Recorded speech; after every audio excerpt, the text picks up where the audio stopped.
welcome to our presentation about behavioral statistics. And I want to jump right in with our topic. The University of St. Gallen is a very competitive environment, and we have the tradition of kicking out half of the assessment students each year, that being the first year students. This results in the first year being very competitive and almost every student being very scared of failing. So that's why we thought we could examine what factors influence a student's ability to pass the assessment year and what makes it more likely for the student to pass an assessment year. And to do that, we are firstly going to give a short introduction into the topic, and then Levi is going to explain our methodology, namely the design and the participants as well as the procedure. And then we are going to present the results. Levi and I are going to present the ANOVA, and then James and Gonzalo are going to talk about linear regression, once with the dummy variables and once with continuous dummy variables. And finally, we are going to discuss the results we found. So in order to find the factors that influence GPA, we did some background research and we found quite a lot of papers. We put two examples in the slides, one of Swimming Nathan in 2012 and one of French and colleagues in 2005. And we found a trend that three factors showed up time and time again, and that was intelligence, curiosity, that was intelligence, discipline, and confidence. And this is why we derived our hypothesis of students' personal characteristics such as intelligence, discipline, and confidence have a significant impact on assessment GPA at the University of St. Gallen. Now I'm going to go on talking about the methods, and we're first off starting with the design. As Sophia already said, our dependent variable is assessment GPA, and our independent variables I'm going to explain a little more in detail. So the first one is IQ, namely logical intelligence, which is also measured by the foreign students entrance test. We, however, for our study conducted an IQ test on the Wechsler scale from 0 to 300, focused, however, on a scale from 80 to 145 to be a bit more realistic. Now, we, after having conducted this test with our participants, we divided the participants in high and low IQ groups. We made the petition at around 100, which is the population mean. Then the second feature of the model being conscientiousness or discipline. This is the amount of hard work poured into the studies, and we measured that by the average of hours worked during the year. Here we conducted a simple questionnaire, and clearly we made the petition at the recommended threshold by university. So everyone who studied at the threshold or above was categorized as having high conscientiousness. Everyone who was below the threshold was characterized as having low conscientiousness. Then finally, we looked at confidence. Confidence being a measure of how students felt about their studies, how they felt they would perform. And this we measured by a simple personality test. We asked different questions and scored the reaction of students to particular scenarios. Then we ranked the students' responses on a scale from 1 to 10. High confidence being 6 to 10. And low confidence is represented by a scale or score from 1 to 5. Now, as I already said, our participants are, for obvious reasons, high school students. We were interviewing our participants, and we conducted 2 questionnaires for confidence and conscientiousness. And finally, we also gave our participants the possibility to write a free IQ test, which we then used in our project for data, for as our data. Right, now Sophia is going to start presenting our results, and I'll let her jump right into it. Well, we are going to start with descriptive statistics, and we looked at the mean, the standard deviation, the skewness, and the kurtosis of the data we collected. And the mean we found to be 4.63, and the standard deviation was 0.48. Now, for skewness, we received a value of 0.806, and when we divided that by its standard deviation, we found that the skewness overall was 9.264, which is too high. So we tried to do a log transformation, but then again we received a value of 7.4, which is again too high. So we tried a bunch of different methods. We tried to square it, we tried different exponents, but nothing worked. But the kurtosis, which has a value of 0.257 and divided by its standard deviation is minus 1.477, that is in the realm of acceptable numbers.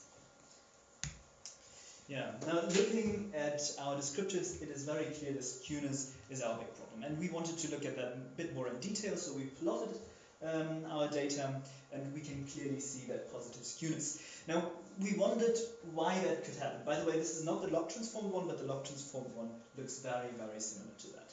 Now, we wondered why that would happen, and our result was we mainly assessed students that made it through the assessment. In fact, those were the only students we looked at, and obviously when you look at pass on the Swiss scale, then you go from 4 to 6, and by neglecting the students that did not pass, we did not look at the scale from 1.0 to 4.0, which, if one mirrors the scale, would end up in a, or at least we think would end up in a more normally distributed data scale.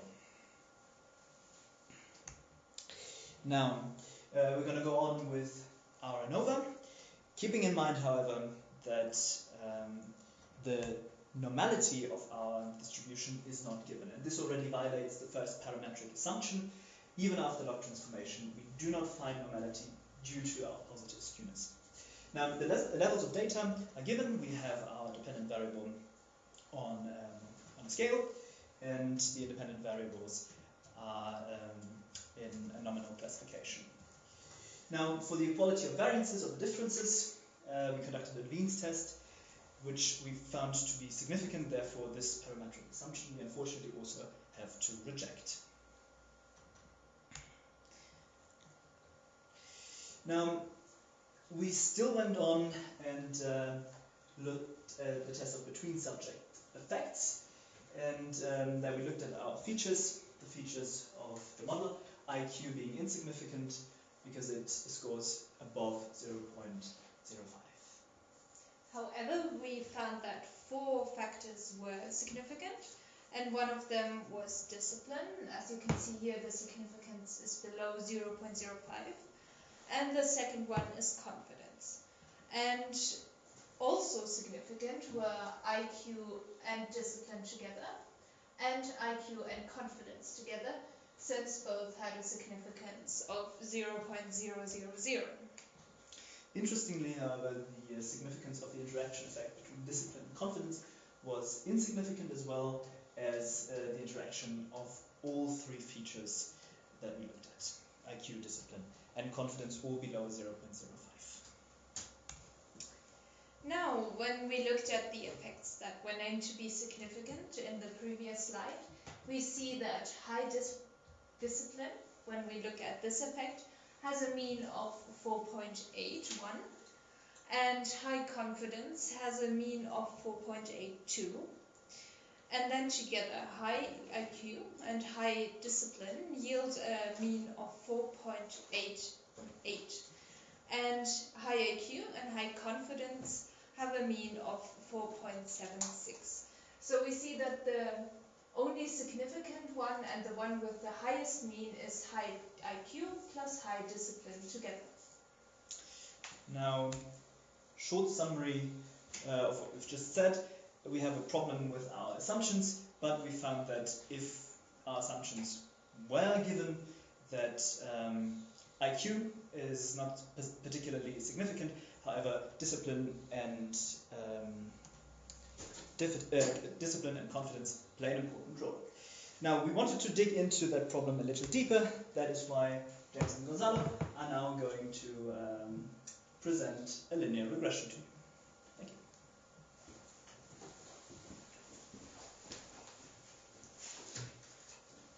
you. All right, so I'm going to present the first part of linear regression, which is the where all independent variables are dummy variables.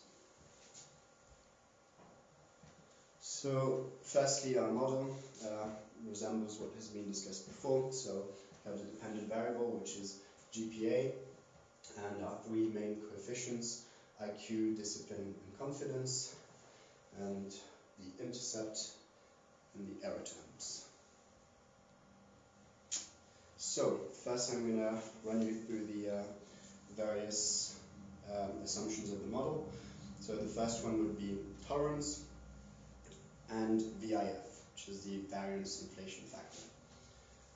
So firstly, for the model to have any significance, the tolerance has to be greater than 0.1, which is the accepted threshold, and the VIF has to be below 10. And this ensures us that the model has no perfect multi-collinearity among its predictors. We then ran a Durbin-Watson test, which returned us a value of 2.046, and it's contained within the 1 and 3 threshold, which is required. And this ensures us that there is no correlation between the different observed errors in the regression model. Now we're going to briefly discuss the significance of the various coefficients. So IQ was also found to not be statistically significant, which unfortunately for us goes against the literature, the additional literature we reviewed before starting the project. Why is it insignificant? Because the p-values are all very high, so 0.663 when IQ is the sole independent variable, and the p-value is a bit smaller when we add the other coefficients, but it's way too high for the coefficient to be statistically significant.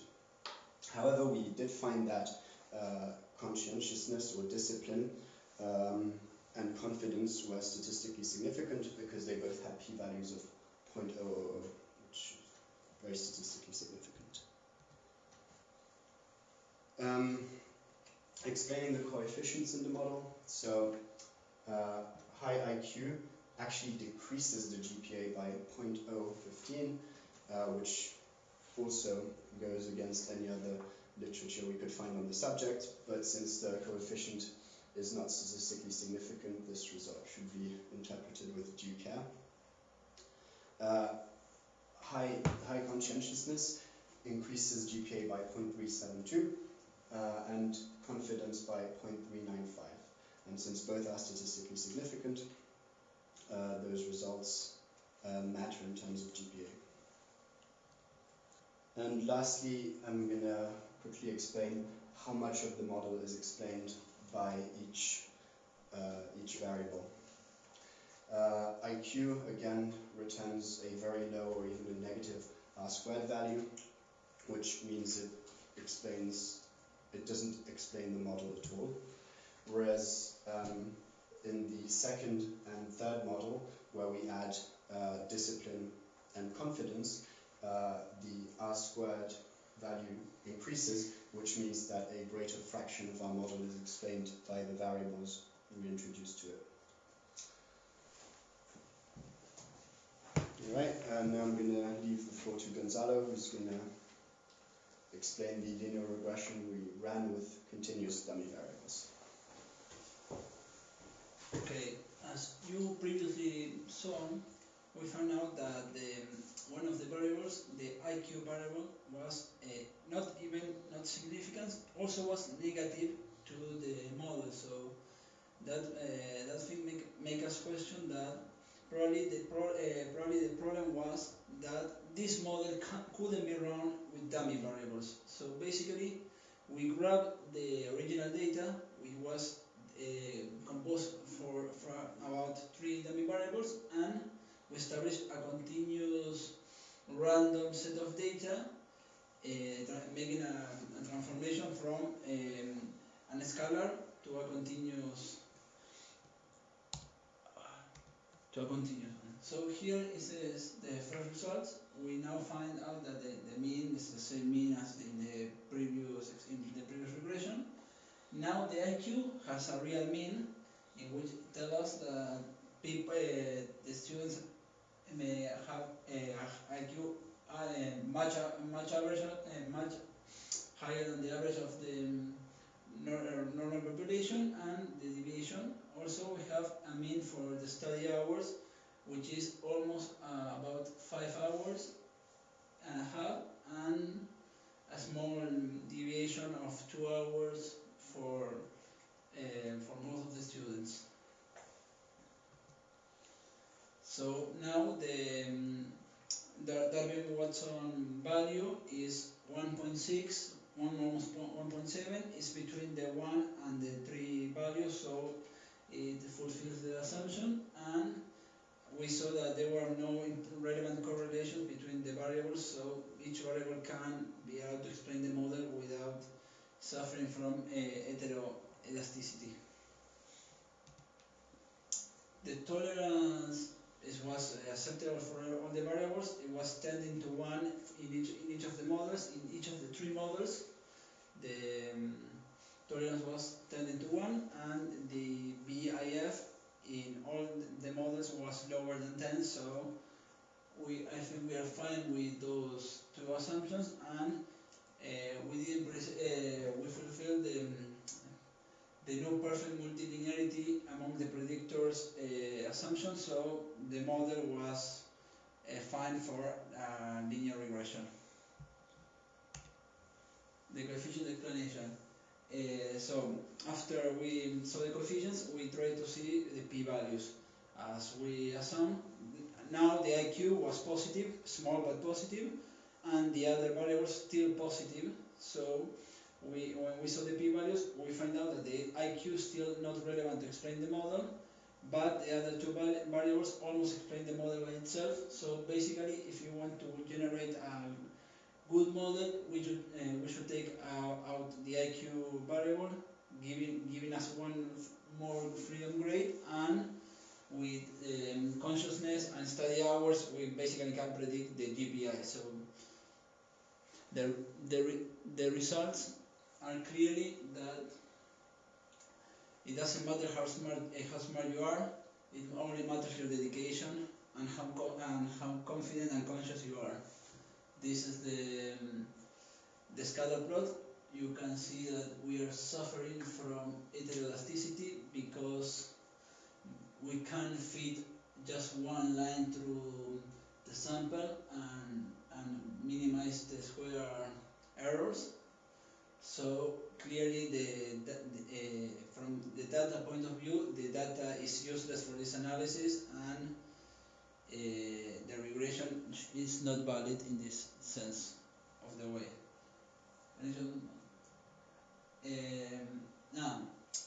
Now, as I anticipated, here we have the 3 models. The first model basically is not significant,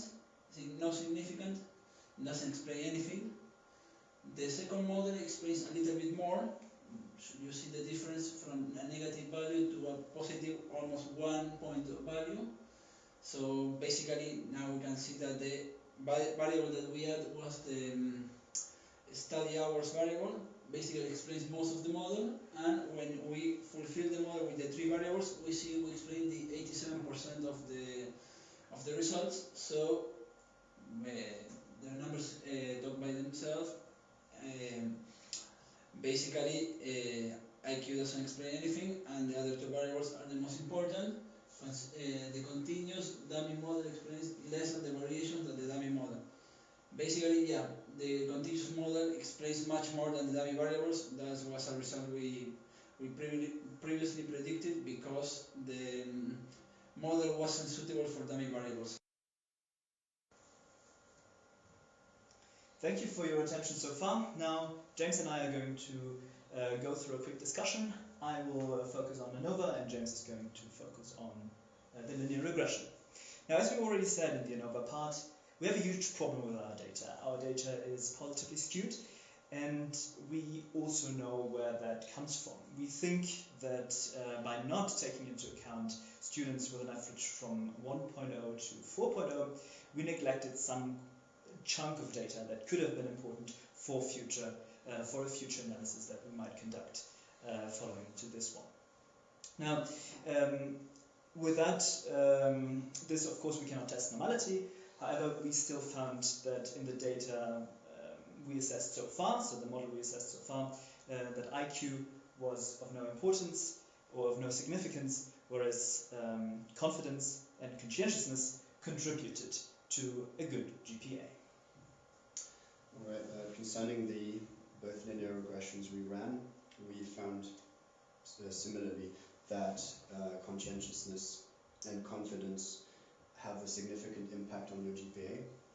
However, both our models suffered from heteroscedasticity, and as we saw, even in the adjusted model, IQ is still remarkably insignificant, and the second model came at the expense of less explanation from the variables towards the model. One of the assumptions we can make about why that happened is simply because we only had passing GPAs, and presumably people who pass assessment would have a slightly higher IQ than people who don't, if our initial assumption is correct. So excluding all GPAs from 1 to 4 excludes some subjects which might have a lower IQ, and it might perhaps point as to why IQ is so insignificant in models. Thank you for your attention.